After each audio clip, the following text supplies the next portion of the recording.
നമസ്കാരം, ഞാൻ പരമേശ്വർ നമ്പൂതിരി. ആസ്ട്രോളജി ചാനലിലേക്ക് സ്വാഗതം. ഈ വരുന്ന 2025 ജനുവരി മാസത്തിലെ കാർത്തിക മുക്കാല രോഹിണി മകീരത്തര ഇടവക്കൂറുകാരുടെ ചന്ദ്രാലുള്ള ഫലത്തെക്കുറിച്ചാണ് ഞാൻ ഈ വീഡിയോയിൽ നിങ്ങളോട് സംസാരിക്കുന്നത്.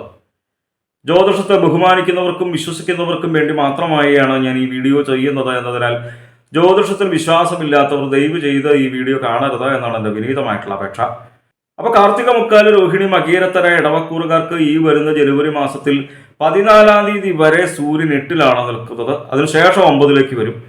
8-ൽ നിൽക്കുമ്പോഴും 9-ൽ നിൽക്കുമ്പോഴും സൂര്യനെ കൊണ്ട് അത്ര നല്ല ഫലത്തെ അല്ല സൂചിപ്പിക്കുന്നത്. 8-ൽ നിൽക്കുന്ന സൂര്യനെ കൊണ്ട് സ്ത്രീകൾക്ക് പുരുഷന്മാരാലും പുരുഷന്മാർക്ക് സ്ത്രീകളാലും വന്നു ചേരുന്ന അരിഷ്ടതയാണ് സൂചിപ്പിക്കുന്നത്. 9-ലേക്ക് വരുമ്പോൾ പലവിധ ദുരിതങ്ങൾ വന്നു ചേരുക, പ്രത്യേകിച്ചും എടുത്തു പറയേണ്ടതായിട്ടുള്ള ഫലം അപമാനം ഉണ്ടാവുക. അപമാനം ഉണ്ടാവുക എന്ന് പറയുന്നത് നിങ്ങൾക്കാണെന്നുണ്ടെങ്കിലും എനിക്കാണെന്നുണ്ടെങ്കിലും ആർക്കും ഇഷ്ടമുള്ള കാര്യമല്ല. നമുക്ക് പലവിധ കുറവുകൾ ഉണ്ട് എന്നുണ്ടെങ്കിൽ പോലും അഭിമാനം ഉണ്ടോ എല്ലാവർക്കും അല്ലേ? നമുക്ക് ധനപരമായിട്ട് ചിലപ്പോൾ കുറവുകൾ ഉണ്ടാവാം അല്ലേ? പലവിധ കുറവുകൾ നമുക്ക് ഉണ്ടാവാം. പക്ഷെ നമുക്ക് എല്ലാവർക്കും അഭിമാനം ഉണ്ടേനും ആ അഭിമാനത്തിന് ഹാനി വന്നു ചേരുന്നതായിട്ടുള്ളൊരു ഫലമാണല്ലോ അപമാനം. അപ്പൊ ഇങ്ങനെയുള്ളൊരു ഫലത്തെ സൂചിപ്പിക്കുന്നുണ്ട് എന്ന് മനസ്സിലാക്കി അതേപോലെയുള്ള സന്ദർഭങ്ങളിൽ നമ്മൾ സ്വയം ചെന്ന് പെടാതിരിക്കുവാനായിട്ട് പ്രത്യേകിച്ച് ശ്രദ്ധിക്കുക. 8-ൽ നിൽക്കുമ്പോഴും 9-ൽ നിൽക്കുന്നതായിട്ടുള്ള സൂര്യനെ കൊണ്ടുള്ള ആ മോശഫലങ്ങളെ ഇല്ലാതാക്കാൻ വേണ്ടിയിട്ട് മഹാദേവനെ നല്ല രീതിയിൽ തന്നെ മനസ്സിരുത്തി ആരാധിക്കുക. നമ്മൾ കുടുംബത്തിൽ നിന്ന് നാമം ജപിക്കുമ്പോൾ പഞ്ചാക്ഷര നാമം ജപിക്കുക, ശിവക്ഷേത്ര ദർശനം ചെയ്യുക. ഈ വരുന്ന ജനുവരി മാസം 21-ാം തീയതി വരെ ചൊവ്വ 3-ലാണ്. 3-ൽ നിൽക്കുന്ന ചൊവ്വയെ കൊണ്ട് നല്ല ഫലത്തെയാണ് ഇടവക്കൂറുകാർക്ക് സൂചിപ്പിക്കുന്നത്. പ്രത്യേകിച്ചും സുബ്രഹ്മണ്യ സ്വാമിയുടെ അനുഗ്രഹമുണ്ട് എന്ന് തന്നെയാണ് ഗ്രന്ഥങ്ങളിൽ സൂചിപ്പിക്കുന്നത് എന്നതുകൊണ്ട് തന്നെ നമ്മളെല്ലാവരും ആഗ്രഹിക്കുന്നതായിട്ടുള്ള ഒരു ഫലത്തെയാണ് സൂചിപ്പിക്കുന്നത്. ശത്രുപരമായിട്ടുള്ള ഒരു ഉപദ്രവങ്ങൾ നമ്മളിലേക്ക് വന്നു ചേരാത്ത കാലയളവിനെ സൂചിപ്പിക്കുന്നു.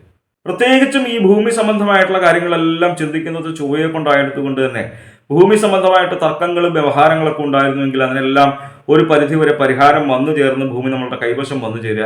ഭൂമി വാങ്ങുവാൻ ആഗ്രഹിക്കുന്നവർക്ക് ഭൂമി വാങ്ങുവാനായിട്ട് സാധിക്കുക. കൃഷി ചെയ്യുന്നവർക്ക് വളരെ നല്ല രീതിയിൽ തന്നെ ധനം വന്നു ചേരുക. നല്ല ഫലത്തെയാണ് 21-ാം തീയതി വരെ 3-ൽ നിൽക്കുന്ന ചൊവ്വയെ കൊണ്ട് സൂചിപ്പിക്കുന്നത്. 21-ാം തീയതിക്ക് ശേഷം 3-ൽ നിൽക്കുന്നതായിട്ടുള്ള ചൊവ്വ 4-ലേക്കല്ല വരുന്നത്, 2-ലേക്കാണ് വരുന്നത്. ചൊവ്വയ്ക്ക് വക്രഗതിയാണ്. അതായത് 21-ാം തീയതിക്ക് ശേഷം ചൊവ്വ 2-ൽ നിൽക്കുമ്പോൾ അത്ര നല്ല ഫലത്തെ അല്ല സൂചിപ്പിക്കുന്നത്. 3-ൽ നിൽക്കുമ്പോൾ നല്ല ഫലത്തെയാണ് സൂചിപ്പിച്ചത്.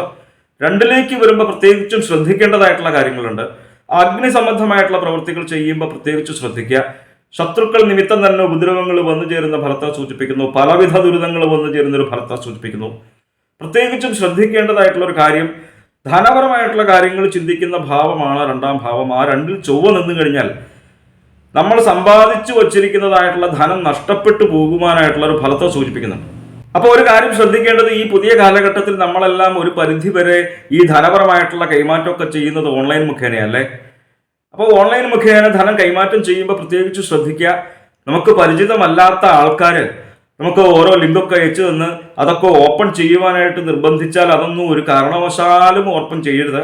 ഓപ്പൺ ചെയ്തു കഴിഞ്ഞാൽ നമ്മളുടേതെന്ന് കരുതപ്പെടുന്നതായിട്ടുള്ള മൊബൈൽ ഫോണിന്റെ ബാക്കിയുള്ള കാര്യങ്ങളെല്ലാം അവരുടെ കയ്യിലേക്ക് എത്തപ്പെടും. ധനമായിക്കോട്ടെ വിവരങ്ങളായിക്കോട്ടെ എല്ലാം അവരുടെ കയ്യിലേക്ക് എത്തിപ്പെടുവാനായിട്ടുള്ള ഒരു ഫലത്തെ സൂചിപ്പിക്കുന്നു. അപ്പൊ അങ്ങനെ നമ്മളുടെ ധനവും വിവരങ്ങളും ഒക്കെ നഷ്ടപ്പെടുവാനായിട്ടുള്ള ഫലത്തെ സൂചിപ്പിക്കുന്നുണ്ട്. അതുകൊണ്ട് തന്നെ പ്രത്യേകിച്ച് ഈ ഓൺലൈൻ മുഖേന ധനമൊക്കെ കൈകാര്യം ചെയ്യുമ്പോൾ പ്രത്യേകിച്ച് ശ്രദ്ധിക്കുക. ഈ മോശഫലങ്ങളെ ഇല്ലാതാക്കാൻ വേണ്ടിയിട്ട് ഭദ്രകാളി ഭഗവതിയെ പ്രത്യേകിച്ചും ആരാധിക്കുക. ഭദ്രകാളി ക്ഷേത്ര ദർശനം ചെയ്യുക. കുടുംബത്തിൽ നിന്ന് നാമം ജപിക്കുമ്പോൾ കാളി കാളി മഹാകാളി ഭദ്രകാളി നമോസ്തുതേ കുലം ച കുലധർമ്മം ച മാംച പാലയ പാലയ, ഇതേപോലുള്ളതായിട്ടുള്ള ലളിതങ്ങളായിട്ടുള്ള ഭദ്രകാളിയുടെ സ്തോത്രങ്ങൾ ജപിക്കുക. ഈ മോശഫലങ്ങളെ നമുക്ക് കുറയ്ക്കുവാനായിട്ട് സാധിക്കും. ഈ വരുന്ന ജനുവരി മാസത്തിൽ ബുധന് 3 മാറ്റങ്ങളുണ്ട്. 7-ലും 8-ലും 9-ലുമായിട്ടാണ് സ്ഥിതി. 5-ാം തീയതി വരെ 7-ലാണ്, 24-ാം തീയതി വരെ 8-ലാണ്, അതിനുശേഷം 9-ലേക്ക് വരും. 5-ാം തീയതി വരെ 7-ൽ നിൽക്കുന്ന ബുധനെ കൊണ്ട് കുടുംബത്ത് കലഹം വന്നു ചേരുന്ന ഒരു ഫലത്തെയാണ് സൂചിപ്പിക്കുന്നത്. കലഹം ഉണ്ടാവുന്നത് നിങ്ങൾക്കും എനിക്കും ആർക്കും ഇഷ്ടമുള്ള കാര്യമല്ലല്ലോ. അപ്പൊ കലഹം ഉണ്ടാവുന്നത് തന്നെ ഒരു പരിധിവരെ നമ്മളുടെ വാക്കുകൾ നിമിത്തമാണെന്ന് മനസ്സിലാക്കി അനാവശ്യമായിട്ടുള്ള തർക്കങ്ങളിൽ ഏർപ്പെടാതിരിക്കുക. വളരെ നല്ല വാക്കുകൾ സംസാരിക്കുവാനായിട്ട് ശ്രമിക്കുക. 8-ലേക്ക് വരുന്ന ബുധനെ കൊണ്ട് നല്ല ഫലത്തെയാണ് സൂചിപ്പിക്കുന്നത്. ചെയ്യുന്ന കാര്യങ്ങൾക്കെല്ലാം വളരെ നല്ല രീതിയിലുള്ള നല്ല ഫലം നമുക്ക് അനുഭവതിയായിട്ട് വരിക. കർമ്മസിദ്ധി വന്നു ചേരുക, ധനപുഷ്ടി വന്നു ചേരുക, കുടുംബത്ത് സന്തോഷം വന്നു ചേരുക, സന്താനങ്ങൾ നിമിത്തം തന്നെ സന്തോഷം അനുഭവിക്കാനായിട്ട് വരിക. വിദ്യാപരമായിട്ടുള്ള കാര്യങ്ങളും ചിന്തിക്കുന്നത് ബുധനെ കൊണ്ടായതുകൊണ്ട് തന്നെ വിദ്യാർത്ഥികൾക്കും ഉദ്യോഗാർത്ഥികൾക്കും നല്ല ഫലത്തെ സൂചിപ്പിക്കാം. വിദ്യാർത്ഥികൾ പരീക്ഷയൊക്കെ എഴുതുമ്പോൾ വളരെ നല്ല രീതിയിൽ തന്നെ ഉന്നത വിജയം വന്നു ചേരുക. അതേപോലെ തന്നെ ജോലിക്ക് വേണ്ടിയിട്ട് ഇന്റർവ്യൂവിൽ പങ്കെടുക്കുമ്പോൾ വളരെ നല്ല രീതിയിൽ തന്നെ ശോഭിക്കുവാനായിട്ട് സാധിക്കുക. അവർ ചോദിക്കുന്ന ചോദ്യങ്ങൾക്ക് കൃത്യമായിട്ട് ഉത്തരം പറയുവാനായിട്ട് സാധിക്കുക. വളരെ നല്ല ഫലത്തെയാണ് 8-ൽ നിൽക്കുന്ന ബുധനെ കൊണ്ട് ഇടവക്കൂറുകാർക്ക് സൂചിപ്പിക്കുന്നത്. 9ലേക്ക് വരുമ്പോൾ രോഗദുരിതങ്ങൾ വന്നു ചേരുന്ന ഒരു ഫലത്തെ സൂചിപ്പിക്കുന്നു. ജന്മത്തിൽ നിൽക്കുന്ന വ്യാഴത്തെ കൊണ്ട് അത്ര നല്ല ഫലമല്ല സൂചിപ്പിക്കുന്നത് എന്ന് പൊതുവെ ജ്യോതിഷത്തെ വീക്ഷിക്കുന്നവർക്കറിയാം. വേണ്ട ബുദ്ധി തോന്നാത്തൊരു കാലയളവിനെയാണ് സൂചിപ്പിക്കുന്നത്. നമുക്കെല്ലാവർക്കും നല്ല ബുദ്ധി ഉണ്ട് എന്നുണ്ടെങ്കിൽ പോലും ആ നല്ല ബുദ്ധി ആ വേണ്ടുന്ന സമയത്ത് തോന്നണമല്ലോ. അതേപോലെ തന്നെ കലഹം വന്നു ചേരുക. കലഹം ഉണ്ടാവുന്നതും നമുക്ക് ആർക്കും ഇഷ്ടമുള്ള കാര്യമല്ല. ധനപരമായിട്ടും ചെലവുകൾ വർദ്ധിക്കുക വ്യാഴത്തെ കൊണ്ട് അത്ര നല്ല ഫലത്തെ അല്ല സൂചിപ്പിക്കുന്നത്. അതുകൊണ്ട് തന്നെ പ്രത്യേകിച്ച് ഈ ബുധനെ കൊണ്ടായിക്കോട്ടെ വ്യാഴത്തെ കൊണ്ടായിക്കോട്ടെ ആ മോശഫലങ്ങളെ ഇല്ലാതാക്കാൻ വേണ്ടിയിട്ട് ഗുരുവായൂരപ്പനെയാണ് മനസ്സിലെത്തി ആരാധിക്കേണ്ടത്. നമ്മളുടെ സമീപ പ്രദേശത്തുള്ള വൈഷ്ണവഗീതിന് നിലകൊള്ളുന്നതായിട്ടുള്ള ക്ഷേത്രങ്ങളിൽ ദർശനം ചെയ്യുക, യഥാശക്തി വഴിപാടുകൾ ചെയ്യുക. നമ്മുടെ സാമ്പത്തികമായിട്ടുള്ള സ്ഥിതി മോശമാണെന്നുണ്ടെങ്കിൽ ഒട്ടും പരിഭ്രമിക്കേണ്ട കാര്യമൊന്നുമില്ല, മനസ്സിലെത്തി തൊഴുക. എല്ലാവർക്കും എപ്പോഴും ഗുരുവായൂർക്ക് പോകാൻ പറ്റിയെന്ന് വരില്ലല്ലോ. പക്ഷെ നമുക്ക് കുടുംബത്തിൽ നിന്ന് നാമം ജപിക്കാം, നാരായണ നാമം ജപിക്കുക. അതിപ്പോൾ വിദേശത്തായിക്കോട്ടെ എവിടെ ആയിക്കോട്ടെ, എവിടെ ഇരുന്നാണെങ്കിലും ഗുരുവായൂരപ്പനെ ആരാധിക്കുന്നതിന് യാതൊരു തടസ്സവും ഇല്ല അല്ലേ. അപ്പോൾ ബുധനെ കൊണ്ടും വ്യാഴത്തെ കൊണ്ടും പറയുന്നതായിട്ടുള്ള ആ മോശഫലങ്ങളെ നമുക്ക് കുറയ്ക്കുവാൻ, ഇല്ലാതാക്കുവാനായിട്ട് സാധിക്കും. 27-ാം തീയതി വരെ ശുക്രൻ 10-ലാണ്, അതിനുശേഷം 11-ലേക്ക് വരും. 10-ൽ നിൽക്കുന്ന ശുക്രനെ കൊണ്ട് അത്ര നല്ല ഫലമല്ല. കലഹം ഉണ്ടാവുക, അപമാനം ഉണ്ടാവുക.